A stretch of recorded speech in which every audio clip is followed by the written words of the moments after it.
Assalamualaikum viewers, how are you? Welcome to my YouTube channel. If you are new at my channel, then please like, share and subscribe my channel and press bell icon as you get notification of my every new video. So viewers, today we will discuss about tenses. Basically तीन तरह के tenses होते हैं, एक present, एक past और एक future. जैसा कि हमने अपनी पहली वीडियोस में भी इस बात को डिस्कस किया कि हर टेंस को आगे फर्दर चार टाइप्स में डिवाइड किया जाता है, चार प्रेजेंट के, चार पास्ट के और चार फ्यूचर के। सबसे पहले प्रेजेंट इंडेफिनिट और सिंपल प्रेजेंट टेंस, उसके बाद प्रेजेंट कंटिन्यूस, फिर प्रेजेंट परफेक्ट और फिर प्रेजेंट परफेक्ट कंटिन्यूस। इसी तरह पास्ट को चार टेंसेस में आगे डिवाइड किया जाता है, पास्ट इंडेफिनिट और simple past tense, past continuous, past perfect और पास्ट परफेक्ट कंटिन्यूस। इसी तरह फ्यूचर को आगे जो है वो चार टाइप्स में डिवाइड किया जाता है, फ्यूचर इंडेफिनिट और simple future tense, future continuous, future perfect और future perfect continuous. So viewers, today we will discuss past perfect continuous tense in detail. सबसे पहले हम इसको जो है वो पहचान देख लेते हैं कि इसकी पहचान क्या है। इन जुमलों के आखिर में रहा था, रही थी, रहे थे आता है। उसके साथ हमें वक्त और मुद्दत भी इस टेंस में गिवन होता है। रहा था, रही थी, रहे थे तो हमें ये बताता है कि ये कंटिन्यूस का टेंस है, लेकिन अगर किसी भी टेंस में रहा था, रही थी, रहे थे के साथ हमें वक्त और मुद्दत गिवन होगा तो हम उससे ये पहचान कर सकते हैं कि वो हमारा पास्ट परफेक्ट कंटिन्यूस का टेंस है।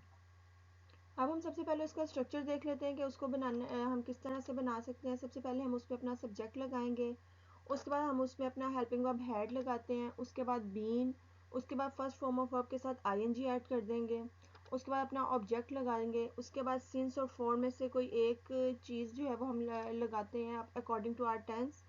उसके बाद हम अपना उसमें ड्यूरेशन ऑफ टाइम लगाते हैं। अब हमारा सब्जेक्ट चाहे सिंगुलर हो या प्लूरल हो, हम उनमें सब के साथ जो है वो हैड लगाते हैं। अब अगर हम सिंस और फॉर को देख लें कि हम सिंस किसके साथ लगाते हैं और फॉर किसके साथ लगाते हैं, तो अगर कोई हमारे पास एग्जैक्ट टाइम या फिक्स टाइम गिवन होगा कि ये काम मैंने 4 बजे किया या ये काम मैंने पीर को किया या ये काम मैंने जैन के महीने में किया है, तो वो एक एग्जैक्ट टाइम हमें बताता है, तो उन टेंसेस में हम अपने साथ के साथ हम सिंस लगाते हैं। और कोई भी ऐसा टाइम अगर हमें टेंस में गिवन है जो कि हमें एग्जैक्ट नहीं है या जो फिक्स नहीं है, तो उनके साथ हमें अपना फॉर लगाते हैं, जैसे कि 2 आवर्स हो गए, 3 डेज हो गए या 3 मंथ्स हो गए। उसके बाद हम देख लेते हैं कि इसका नेगेटिव स्ट्रक्चर क्या है। सब्जेक्ट सबसे पहले हम उसमें लगाते हैं, उसके बाद हम अपना हेल्पिंग वर्ब हैड लगा देंगे, उसके बाद जस्ट नेगेटिव का नॉट ऐड करते हैं, उसके बाद बीन, फिर प्लस फॉर्म ऑफ वर्ब, फिर आईएनजी, उसके बाद ऑब्जेक्ट, फिर सिंस फॉर और उसके बाद ड्यूरेशन ऑफ टाइम। अब जब इंटेरोगेटिव स्ट्रक्चर की बात करेंगे तो उसमें जस्ट हमारा हेल्पिंग वर्ब हम स्टार्टिंग में ले आएंगे अपना हैड, उसके बाद हम उसमें अपना सब्जेक्ट लगाएंगे, फिर बीन लगाएंगे, फिर plus first form of verb लगाएंगे, फर्स्ट फॉर्म ऑफ वर्ब के साथ आईएनजी हम ऐड कर देंगे, फिर उसके बाद ऑब्जेक्ट, फिर सिंस फॉर, फिर duration of time.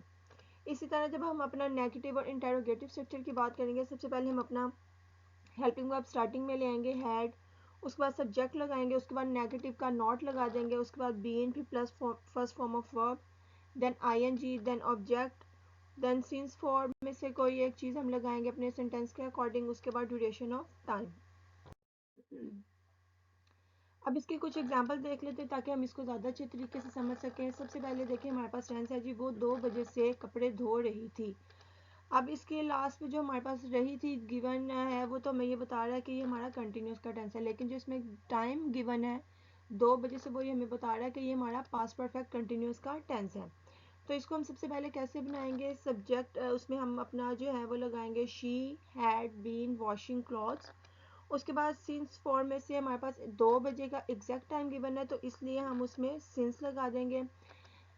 She had been washing cloth since 2 o'clock, वो 2 बजे से कपड़े धो नहीं रही थी।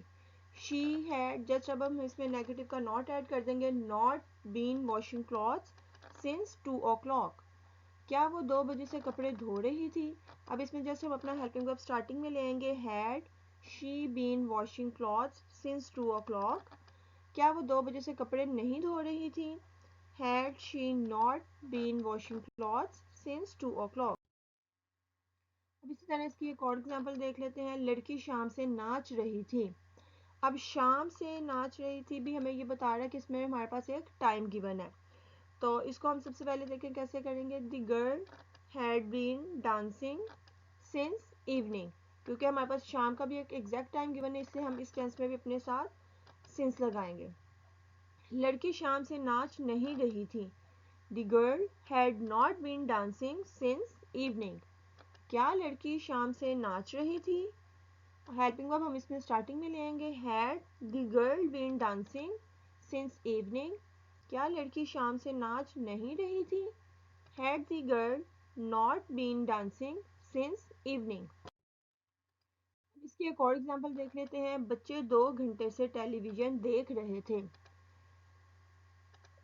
Children had been watching television. अब इसमें 2 घंटे जो हमें टाइम गिवन है, अब हमें ये एग्जैक्ट नहीं पता कि ये 2 घंटे कौन से हैं, वो सुबह के 2 घंटे हैं, दोपहर के 2 घंटे हैं, शाम के 2 घंटे हैं। तो हमारे पास इस टेंस में जो टाइम गिवन है वो एग्जैक्ट या फिक्स्ड नहीं है, इसलिए हम इस टेंस में अपने साथ के में सिंस फॉर में से फॉर का जो है वो यूज़ करेंगे। Children had been watching television for 2 hours, बच्चे 2 घंटे से टेलीविजन नहीं देख रहे थे। Children had not been watching television for 2 hours, क्या बच्चे 2 घंटे से टेलीविजन देख रहे थे। अब हेल्पिंग वर्ब हम स्टार्टिंग में ले आएंगे। Had children been watching television for 2 hours, क्या बच्चे 2 घंटे से टेलीविजन नहीं देख रहे थे। Had children not been watching television for 2 hours. So viewers, आज की इस वीडियो में हमने जो है वो पास्ट परफेक्ट कंटिन्यूस का डिटेल में डिस्कस किया है। अगर आपको जो है मेरी पुरानी वीडियोस भी देखने, तो उसका लिंक भी आपको ऊपर जो है वो दे दिया जाएगा। आप मेरी पुरानी वीडियोस भी वहाँ से देख सकते हैं। उम्मीद है आपको मेरी आज की वीडियो भी ज़रूर पसंद आई होगी और आपने इससे सीखा भी कुछ होगा। और इसके बावजूद अगर आपको इसमें किसी किस्म का कोई कन्फ्यूजन या प्रॉब्लम है, तो आप मुझे कमेंट सेक्शन में कमेंट कर सकते हैं। Thank you.